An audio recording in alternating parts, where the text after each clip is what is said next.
আপনারা বুঝতে পারছেন শ্রাবণ মাস শেষ হয়ে গেছে। ভিডিওটা দেখুন কত বড় বড় বাঘ নিয়ে আরও কোনো স্টেশনে নেবে তারকেশ্বর যাচ্ছে। প্রচুর ভিড় প্রচুর ভিড়। আমরা পৌঁছে গেছি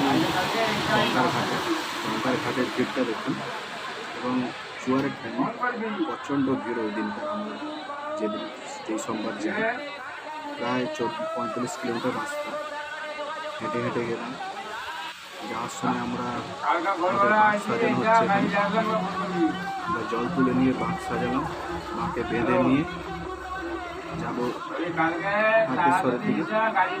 আমরা বিকেল 3টের দিকে ওখান থেকে বেরিয়েছি, রবিবার দিকে প্রায় বাঘ সাজানো আমাদের কমপ্লিট। আমরা বেরিয়ে পড়লাম তারকেশ্বরের দিকে, রওনা দিলাম। দেখুন খালি রাস্তায় ভিড়টা দেখুন, ভিড় দেখুন। বলতে পারেন আমি ফার্স্ট টাইম গেলাম, খুব আনন্দ পেয়েছি যেমন কষ্ট হয়েছে। ভিড়টা দেখুন আপনারা, খুব ভালো লাগলো।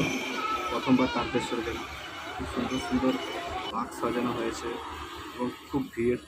আমরা পৌঁছে গেছি কাশী বিশ্বনাথ মন্দির। আপনাদের মন্দিরটা দেখতে পাচ্ছেন, কাশী বিশ্বনাথ মন্দির। ওখানে রাত্রে জল ঢেলে আমরা আবার বেরিয়ে পড়লাম তারকেশ্বরের দিকে। এখনও প্রায় অনেক পথ আমরা এগিয়ে যাবো। নেক্সট ভিডিওতে আবার দেখা হচ্ছে।